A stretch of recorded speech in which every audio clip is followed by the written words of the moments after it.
Welcome to today's deep dive into one of America's fascinating small treasures, the 1982 Roosevelt dime with the D mint mark struck in Denver.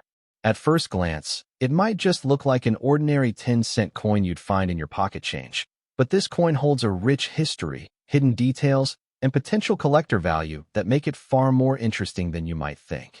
Whether you're a passionate coin collector, a beginner in numismatics, or just curious about the coins you handle every day, this is a story you won't want to miss.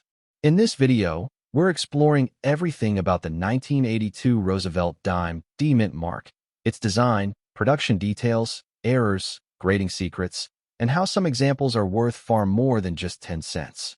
So sit back and get ready to learn all the secrets behind the 1982 D Roosevelt dime, a small coin with a surprisingly big story.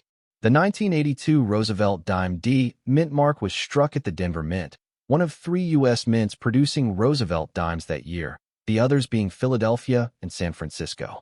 What makes the 1982 D dime especially interesting to collectors is not only its history, but also its connection to one of the biggest transitional years in modern U.S. coinage.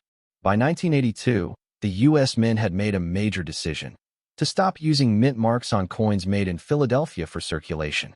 That meant that for the first time, many Americans began noticing which coins did and did not have mint marks, creating confusion and fascination among collectors.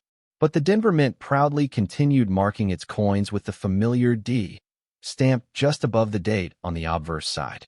The obverse features the well-known portrait of President Franklin D. Roosevelt, designed by John R. Sinnock in 1946.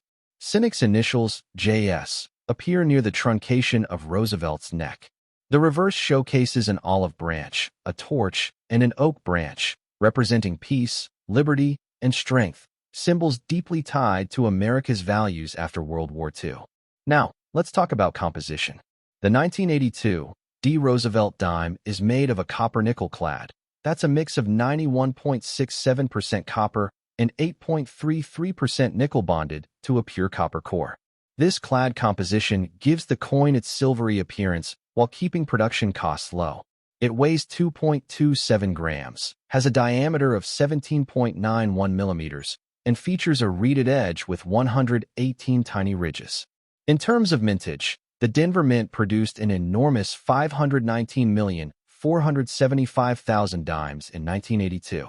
Because of this high number, most 1982 D dimes are common in circulated condition. You can often find them in your pocket change or coin rolls. However, what really excites collectors are the rare high-grade and error examples. When it comes to value, circulated examples of the 1982 D dime are typically worth their face value of 10 cents. But in uncirculated mint state condition, the story changes. A coin graded MS65 by PCGS or NGC can sell for $3 to $5, and those graded MS67 or higher can reach prices between $50 and $250 depending on luster, strike quality, and surface preservation.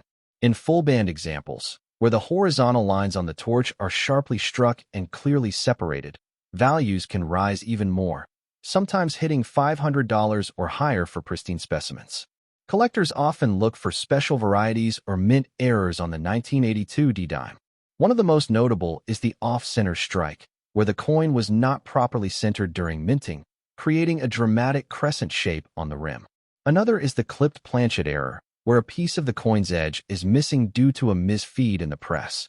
Other valuable examples include die cracks, double die obverse or reverse errors, and coins struck on the wrong metal planchet, such as a blank intended for a cent or a foreign coin. These rare errors can push a normal dime's value into the hundreds or even thousands of dollars at auction. Now let's talk about grading, because that's what determines a coin's true market value. A 1982 D Roosevelt dime in good G4 condition will show heavy wear, with most of Roosevelt's hair details worn smooth. In fine F12 condition, some hair and facial features start becoming visible again. In extremely fine F40 condition, most details are sharp, with light wear on the highest points. Once we move to mint state, MS60 to MS70, the coin shows no wear at all, only minor bag marks or scratches from the minting process. MS 67 and above are the elite grades, often reserved for coins that have full luster, perfect strikes, and no visible imperfections even under magnification. Collectors also pay close attention to toning, the natural color change that occurs on silver-colored coins over time. Some 1982 D dimes develop beautiful rainbow or golden tones that increase their desirability. Eye appeal can dramatically boost a coin's price, especially if it has been graded by a top certification service like PCGS, Professional Coin.